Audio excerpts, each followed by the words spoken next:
never imagined that opening my own front door could feel like a punishment, but that day, it did. Rain was pouring so hard it felt like the sky was crashing down, rattling the windows and drowning out even the sound of my own heartbeat. I had just turned on the kettle when the doorbell rang, 3 sharp chimes that cut through the noise. When I opened the door, there stood Maya, my brand new daughter-in-law. She'd only been married to my son for a week, but she was already smiling like she ran the show. Her white umbrella dripped steadily onto the porch tiles, and right behind her was a man in a cheap suit, holding a clipboard and a metal case. A notary. And then there was my son, Matthew, standing quietly, completely soaked from head to toe, and not saying a word. "Hi, Eleanor," Maya said sweetly, brushing past me like she lived there. "We're just here to wrap up a few things. About the house. I brought a notary so we could handle it quickly." I blinked, stunned. The storm hadn't even hit us yet, but somehow, the chill she carried in with her froze everything around me. "The house?" I asked, keeping my voice steady. I wasn't going to let them see me shaken. I stepped aside and let them in. Maya walked into the living room like she owned every inch of it. Michael followed behind her, still silent, and honestly, that hurt more than anything he could have said. Maya pulled out some papers and laid them out on the table. The house deed was right on top. She looked up at me, expecting me to just go along. "There's a lot here, but it's all pretty normal," she said, like this was just another to-do list. "Better to handle it now before the market shifts, right?" I didn't move.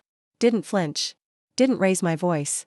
Instead, I gave her the kind of tight, controlled smile you give a snake when you're carefully stepping over it. She thought this was a setup. That I'd panic. That I'd beg my son. She thought I'd cave and sign. But I already knew what this really was. They weren't asking. They came to take.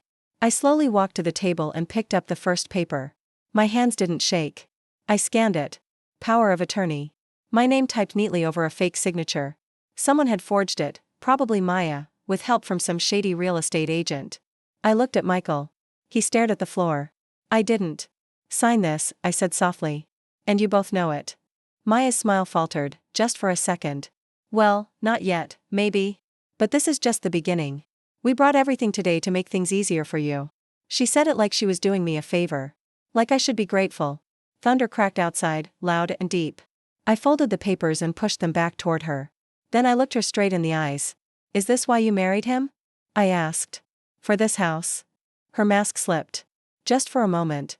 But I saw it, the irritation, the greed, the plan falling apart. Michael finally spoke. His voice was barely more than a whisper. "We just thought maybe it was time you downsized, Mom. You have so much space, and you want it," I finished for him. He didn't deny it. Maya's eyes narrowed. "You're making this harder than it needs to be." "No," I said calmly, walking into the kitchen.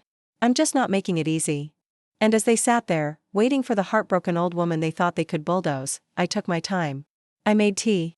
Let them sit in that uncomfortable silence. Let them feel the storm closing in. Because this wasn't the trap they thought they had laid for me. No. This was the beginning of my fight. Just 3 days earlier, I had watched my son marry Maya from the back of a reception hall. I wanted so badly to believe she was good for him. She looked so radiant, glowing like all brides do, tricking everyone into thinking sweetness comes with the dress. I remember her hugging me right before the ceremony, whispering, "You raised such a strong, loving man." I believed her. God help me, I believed her. That night, I smiled for photos. I clinked glasses, toasted with champagne, even told Maya. I was happy my son had found someone who truly cared for him. She looked touched. Grateful, even. Now I know, what I saw wasn't love. It was performance. The house they tried to take from me sits just outside Boston, on a quiet street that still remembers snowy winters and peaceful mornings. It's a pale blue Victorian with white trim, a little weathered, but proud. My mother left it to me. It's the only place I've ever really felt safe. Every room holds a memory. Michael's first fever, his first steps, the dent in the banister from when he slid down in a laundry basket and crashed into the wall. He once told me, when he was little, "I want to live here forever." And now, I see, he meant it. Just not the way I hoped. Back then, I truly believed it was love. I thought my son had found his match. But now? Now I wonder if even then, right from the start, he knew exactly what this house was worth. Not even a full week had passed after their wedding before the real plan started to show. I should have caught on sooner. When they got back from their honeymoon, Maya said she wanted to bring her parents over to see the house. I thought it was a sweet idea. A family thing. But her mom spent the whole afternoon grilling me about square footage and school districts. And her dad?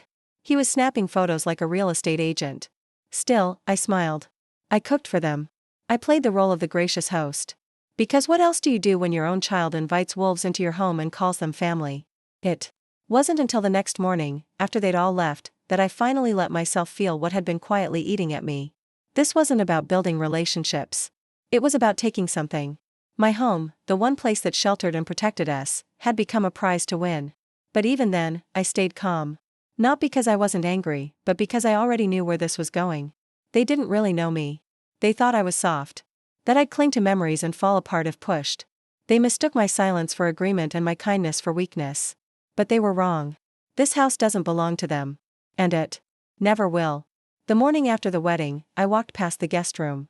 Their door was half shut, and I heard Maya's voice drift out, soft and sticky, like sugar laced with something sharp. "So when do we unlock the house?" she whispered. There was a pause, the rustle of sheets. Maybe she thought no one was nearby. "It's just sitting there," she went on. "Do you know what a place like that would sell for? We could flip it, invest, even move somewhere more modern. I mean, how much longer does she need all that space anyway?" I didn't hear Michael answer. Maybe he didn't. Maybe his silence was all the answer she needed. I stood in the hallway for a long time, one hand pressed to the wall, the other holding a crumpled dish towel I'd meant to take to the laundry. Her words echoed in my head, "Unlock the house." Like I was just something in the way. Just a door that needed to open or disappear. I wanted to believe she was just rambling, caught up in newlywed dreams. That's what I told myself all day. That's what I kept whispering even as I poured her coffee and told her how nice her nails looked. But I still felt the cold. Later that afternoon, Michael and Maya came downstairs. She was wearing his robe, smiling like she had already won. They acted casual. Affectionate. Maya asked if we had almond milk and if I could help her find her charger. She leaned into me, called me Mom, like she meant it. I smiled back, played along, and made a quiet decision in my heart. I wouldn't warn them. I wouldn't fight them, not yet. I wouldn't show my hand. I'd wait. I'd listen. I'd remember. I'd let them feel safe for just a little longer, long enough to think they had me fooled. That night, I brewed my tea a little stronger and sat by the window in the sitting room. Outside, the hydrangeas were growing wild. My mother had planted them years ago. Every spring, they'd bloom in blues and purples, sometimes pinks, if the soil changed just right. She used to say, "A woman who owns her home owns her peace." I held on to that thought. A few days later, I ran into Maya's cousin. It was one of those soft Boston drizzles, not a downpour, but just enough to soak through your coat without you noticing until it's too late.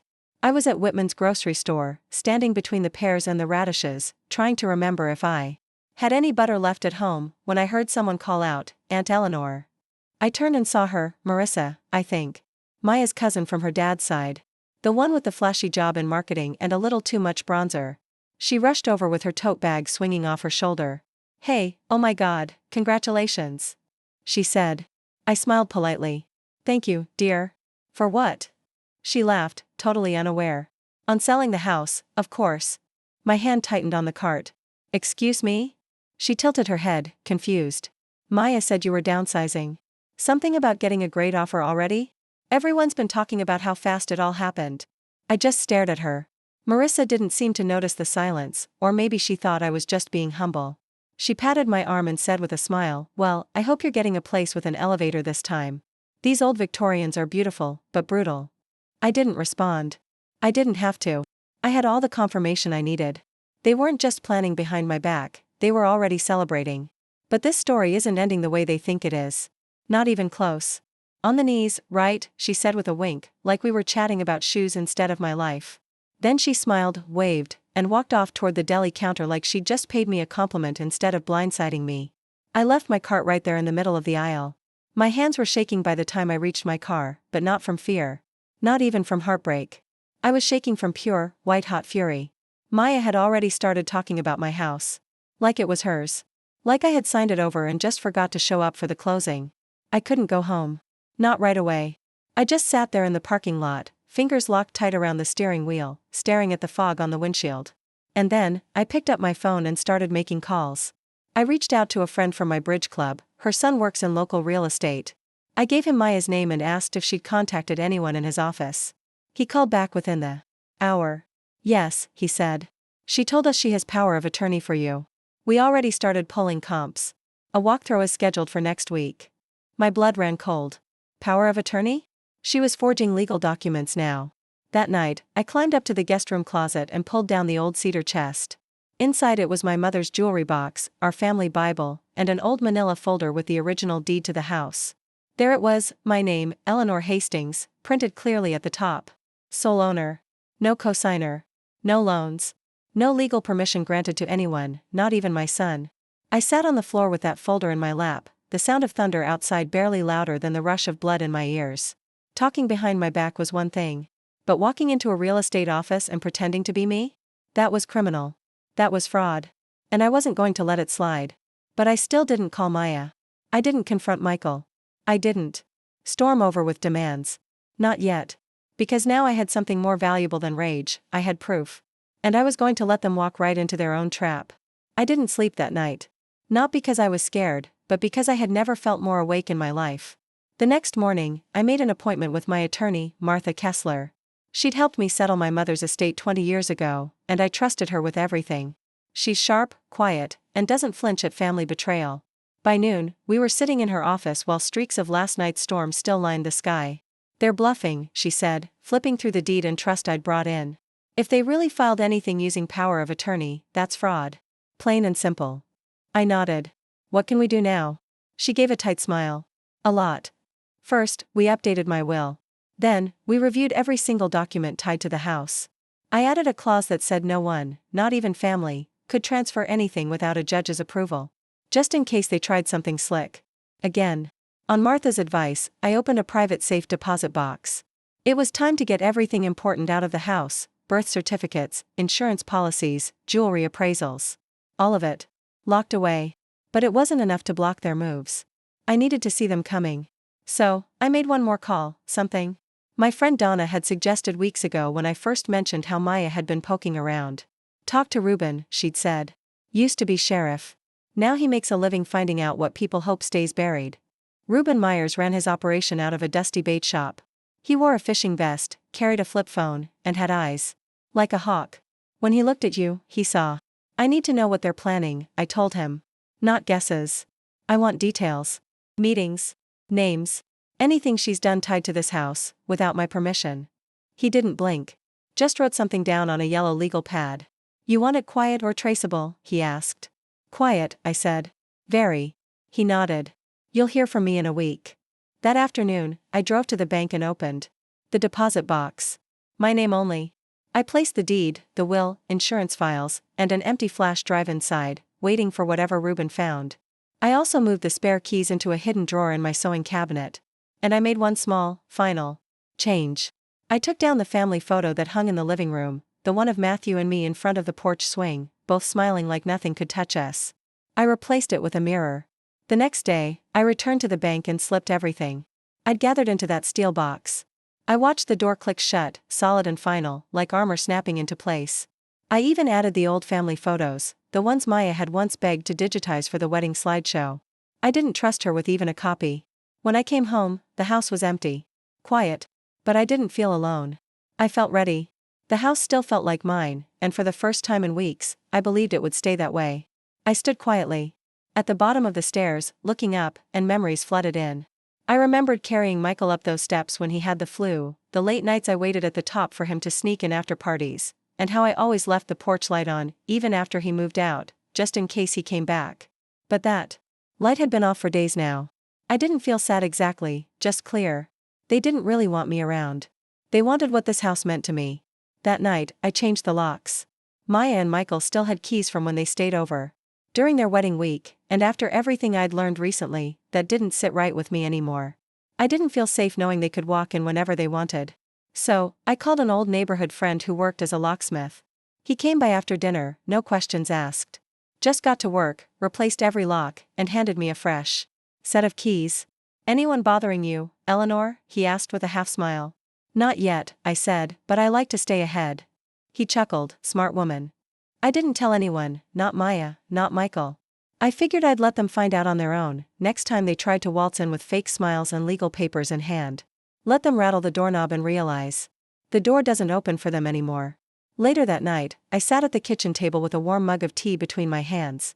Not because it was cold outside, it was early spring, and the weather was nice, but because my life had gotten colder. Since Maya came into it. I looked out the window, past the hydrangeas and the old, cracked birdbath my mother used to love. And I thought about all the times I kept my mouth shut instead of standing up for myself. All the excuses I made for people who never earned them. Michael was never a bad kid, just easily led. He followed charm like it was a map, and Maya? She wore charm like perfume. Sweet voice, thoughtful words, always pretending to help, but never actually doing anything. I still remember the first time she visited. She walked through the house like she was already planning something. Ran her hand along the banister, studied the crown molding, not like someone admiring a home, but like someone sizing it up.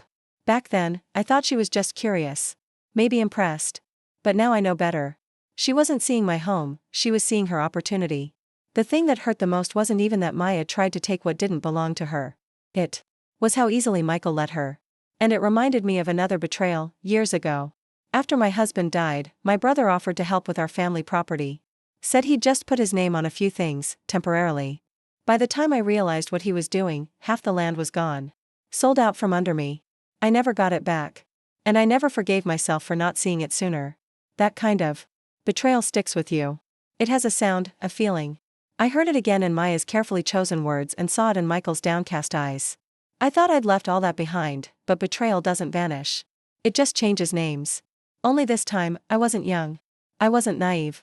And I sure wasn't going to stand there in the middle of the wreckage, apologizing for being hurt. I'd raised Michael on my own for 25 years after the accident took his father. I gave up a lot, not because I had to, but because I loved him.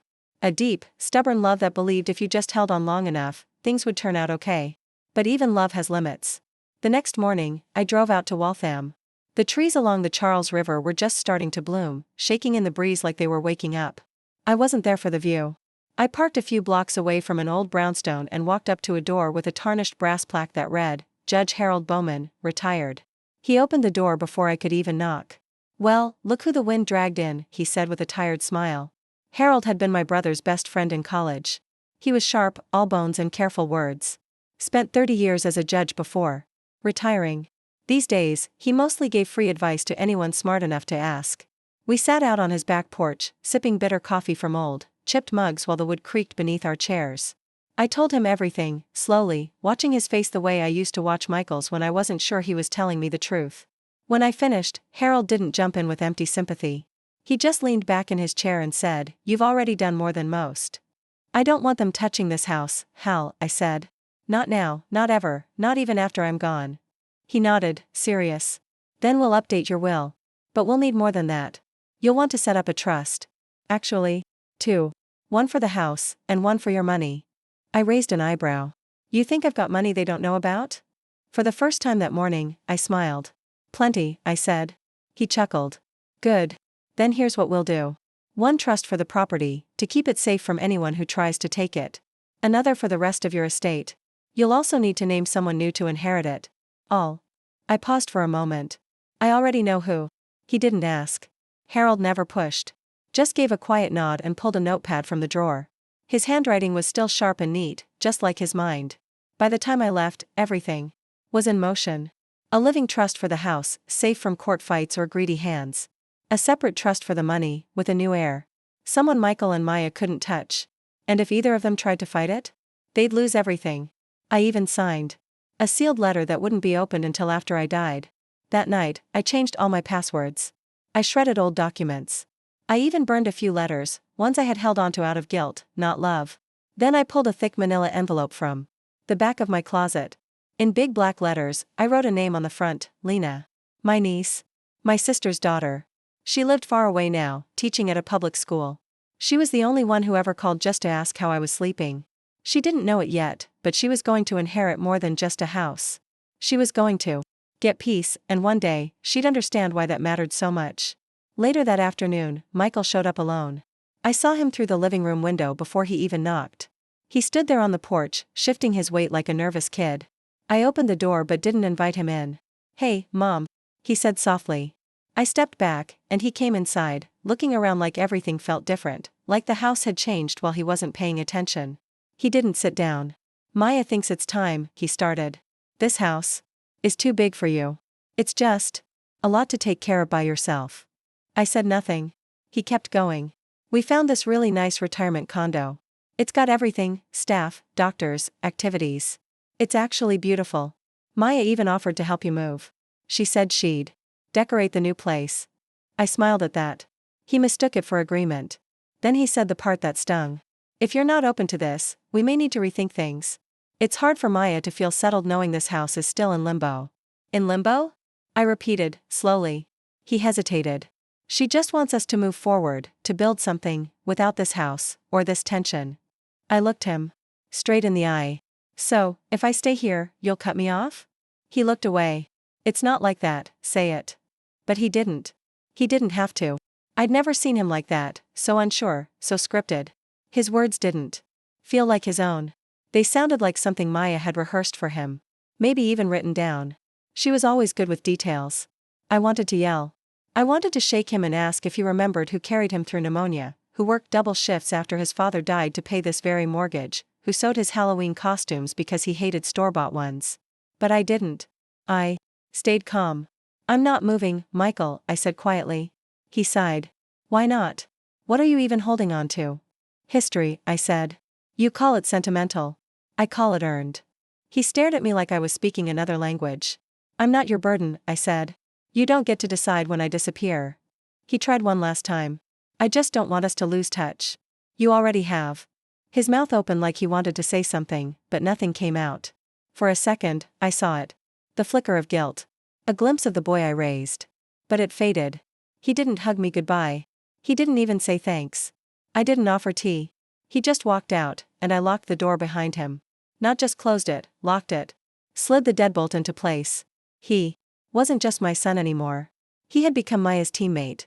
Her partner in strategy. And the moment he tried to push me out of the home I built with my own 2 hands, he became my opponent. That's when I started something new. It was just tea at first. Every Thursday at 3 p.m., a small group of women from town. A few widows.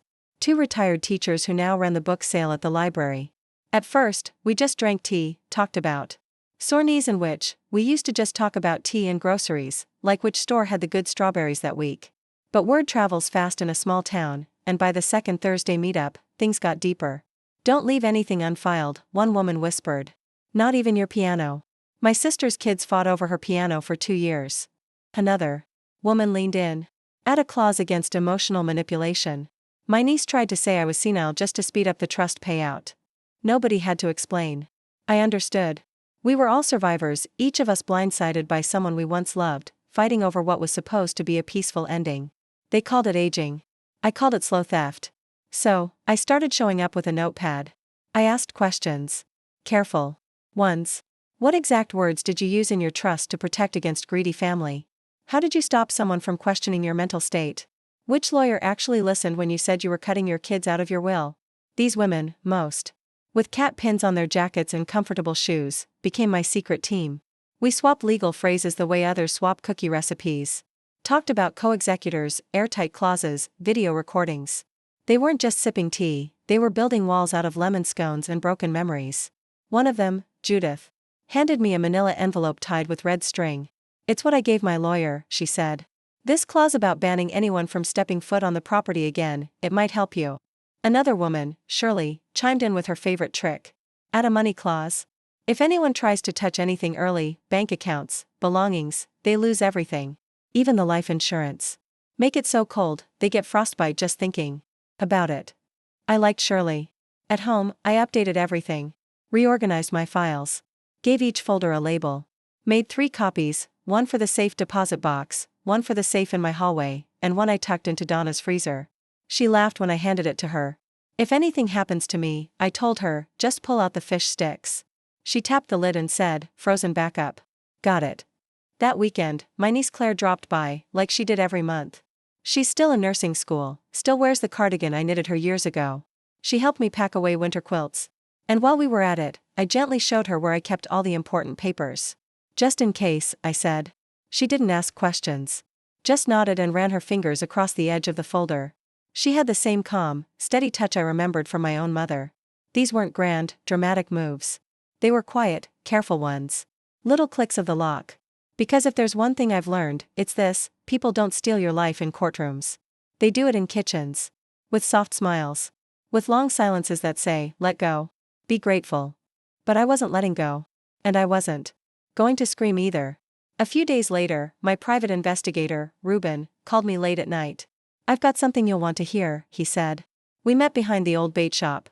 He handed me a flash drive and a receipt. "Maya made a call from a cafe yesterday. Forgot to hang up. Her Bluetooth picked up the whole thing. I didn't ask how he got it. I just took it. At home, I closed the blinds, made tea I didn't even drink, and slid the drive into my laptop." Her voice filled the room, not the sweet, sugary one she used with me. This one was raw. Cold. Real. "She's so clueless," Maya laughed. "Still. Talking about recipes and family photos. We'll flip that house the second she signs. Matthew's already looking at listings." I told him not to wait. Then there was another voice, someone else, muffled, asking something I couldn't quite hear. Maya again. This time more confident. "She won't fight us. She's too nice. She thinks being quiet makes her safe, but it makes her easy." That was it. The recording stopped. But it was enough. Enough to take the breath right out of my lungs. Enough to turn sadness into steel. I sat still for a while. The laptop hummed softly beside me. Then I opened the drawer, pulled out my journal, and started writing. Documentation, June 11th, 7:32 p.m. Audio recording secured via private investigator. Maya, she's so clueless, we'll flip that house. Confirms intent to mislead, sell, and remove without consent. I underlined flip that house 3 times. Then I saved the file in 3 places, one in the safe, one in the bank box, and one on a CD I labeled in thick black ink, if they ever deny it. And the next morning, I played the recording for Margaret. Didn't even blink. "We'll send the cease and desist right away," she said calmly. "And if she even thinks about calling a title rep again, we'll take it straight to court." I nodded. "I also want to tip off the press." I added, more quietly. "Anonymous, of course. Something about pressure on elders? Trying to force them out of their homes. That kind of thing." Margaret gave me a thin smile. "You're not just pushing back," she said. "You're writing your own ending." That night, I left the porch light off. If they came knocking, let them knock into darkness. Let them wonder what I knew. Because that recording? It wasn't just proof, it was a confession. It made everything real, not just to me, but to the law. Before bed, I played it one more time. Not out of anger, but to remind myself why I was fighting. I wasn't just protecting a house. I was protecting my voice, the one they thought I'd never use. Maya never saw me as family. She didn't even see me as a person. Just an old obstacle with a lace tablecloth. And Matthew? He handed me over to her like I was some forgotten chore. That truth sank into me like ice. I walked over to the drawer where I kept my recorder, the same one I used the day they showed up with a notary. I hit record and quietly spoke what I'd just heard. Then I saved that voicemail to 2 separate drives. After that, I grabbed a pen. As I hung up the phone, I looked around my home, the carved banister, the old floral wallpaper, the sun-faded photo of Matthew's 3rd birthday. This house wasn't a trophy. It was a promise. And I'd burn every bridge before I let them take it. By Tuesday morning, I was in Margaret's office right when it opened. She was already playing the voicemail on a tiny speaker behind her desk lamp. She didn't even look up, just scribbled notes with a pencil that was too dull. When it ended, she shut the file and said, "That's enough." She didn't mean for emotions. She meant for court. We put together the cease and desist that same day. Everything was formal and clear, not just for Maya, but also the real estate agent who'd taken her calls. Margaret made sure to mention impersonation, lying, and pending legal action. "We're not accusing them yet," she explained. "We're warning them. But if they keep going, what's next?" I asked. She looked up. "Court order. Injunction. Maybe even damages." I nodded again. "I also want the town registrar notified, in case Maya tries to slip paperwork through some back door." Margaret gave me a small, proud smile. I signed. That night, I mailed out 2 things, the cease and desist, and an anonymous tip to the local newspaper. No names, just a quiet suggestion about how family love can turn into real estate pressure in the suburbs. I wasn't hiding anymore. I was just staying smart. At the same time, I asked Ray, my late brother's friend, and the only one I trusted with this, to finalize the trust paperwork. We'd planned to wait, but now wasn't the time for patience. I didn't need more time. I needed closure. The next day, I called Claire and asked her to stop by. She came with a fresh loaf of bread and a nervous smile. In the kitchen, I handed her a sealed envelope with her name on the front. "If anything ever happens, a hospital stay, a sudden trip, open this," I told her. She nodded, serious. Then I told her where everything else was, the safe deposit key, the home safe code tucked into an old lemon bar's cookbook. She didn't ask questions. Just held the envelope close and said, "I've got you." I nodded. "I know. Maya talks a lot. But you remember everything." That night, I poured a glass of wine and opened my laptop. The cease and desist had already been delivered. The real estate agent replied within the hour, "Sorry for the mix-up. We were told the request was legit. We've stopped everything."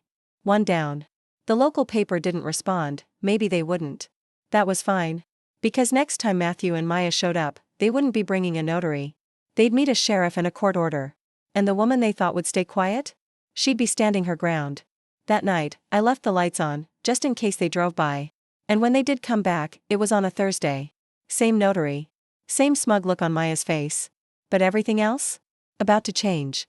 I was holding a manila envelope in my hands, but this time, I wasn't standing there alone.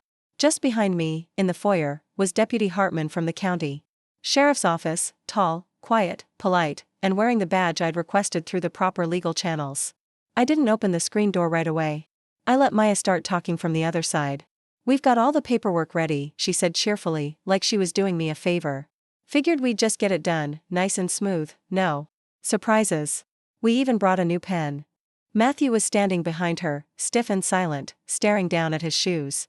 The notary was already opening a clipboard, getting ready to sign whatever they thought was happening. That was my cue. I opened the door just enough to step outside. I didn't invite them in. I didn't even look at the notary. I simply handed Maya the thick envelope, heavy, official, impossible to ignore. "This is for you," I said, calm and steady. She took it, looking confused. "What is this?" "That," I said, "is a formal court order. A cease and desist. Starting now, you are legally banned from making any financial or legal moves regarding this house." The notary froze. Maya blinked, totally thrown off. "Wait, what?" she stammered. That's when Deputy Hartman stepped forward. His voice was soft but strong. "Ma'am, you've been served. If you try anything else with this property, it'll be treated as fraud and reported to the district attorney." Matthew's head snapped up. "You called the cops on us?" His voice cracked, caught between anger and shame. "No," I said quietly. "I called the courts. And they answered." Maya's hands shook as she flipped through the pages, clearly not understanding half of what she was seeing. "This is a mistake," she said. "We were just trying to help." "I don't need your help," I told her. "And I definitely don't need your notary." The notary quickly packed up his things and backed away without saying a word. Matthew looked up at me, really looked, and for the first time in years, I saw something different in his face. Not frustration. Not guilt. Fear. "You don't mean this," he said quietly. "I meant every word." Maya's voice rose, sharp and high. "You're just throwing us away? After everything we've done for you?" Deputy Hartman stepped forward again. "That's enough." Maya opened her mouth to argue again, but I raised my hand, just a little. And she stopped. "Go," I said, my voice low. "Before this turns into something worse than paperwork." They didn't fight. Not really. They turned, walked back. Down the steps. Maya slammed the car door. Matthew looked back once, but by then, I'd already closed mine. I stood in the hallway for a while, holding the court order, my copy now, while the house settled into silence again. But it didn't stay quiet for long. Less than 2 hours later, my phone rang. Blocked number.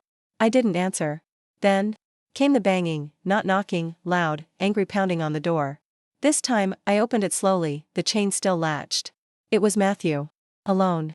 Eyes red, not from crying, from panic. "Mom, what is this?" he asked, holding up the envelope like it was burning his hands. "What's this supposed to prove?" "It proves," I said calmly, "that I see you. Now. Clearly." He shoved the envelope back through the gap in the door. "You're being tricked. You're paranoid." Maya was only trying to help. "She pretended to be me to a real estate agent," I said. "She didn't sign anything. But she tried. That's not help." He was quiet for a moment. Then softer, he said, "We just thought you'd want to protect your future." I stepped back, unlatched the chain, and opened the door fully. In my hand was a different envelope, cream-colored, heavier, with embossed edges. I opened it slowly and pulled out the first page of my updated will. Notarized. Legal. My name right at the top. His name? Nowhere. "You're no longer a beneficiary," I said. His breath caught. "Not you. Not Maya. Not anyone who treats me like I'm only worth something because of this house." "You don't mean this," he whispered. "I do." He looked like I'd slapped him. "I raised you," I continued, "and I gave you everything I had, my time, my strength, my silence. And you paid me back with plans. With manipulation. His voice cracked. I was scared. So was I whispered. But I didn't. Let fear push me into destroying the only place I've ever called home. He looked down, ashamed. Please, he said softly. I shook my head. You thought being kind meant I was weak. That just because I didn't shout, I wouldn't notice when I was being backed into a corner. I wasn't trying to corner you, he whispered. Then why, I asked, stepping closer, did you stand there behind her while she talked?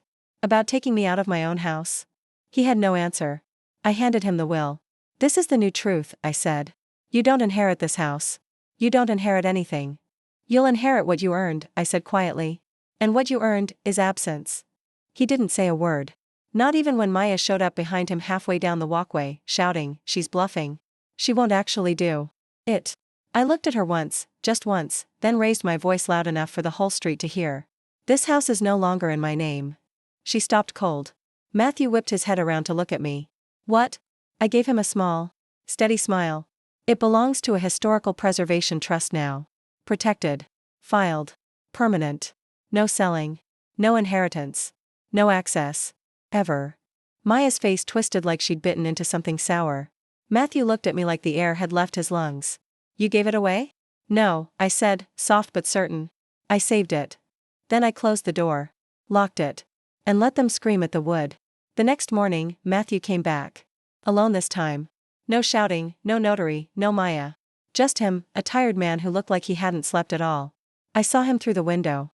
He stood on the porch with his shoulders low, like the weight of everything had finally caught up to him.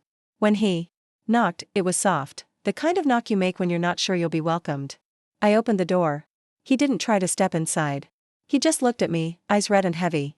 I didn't know she was going that far, he said, voice rough. I stayed quiet. I thought it would be easier. Cleaner. We'd talk.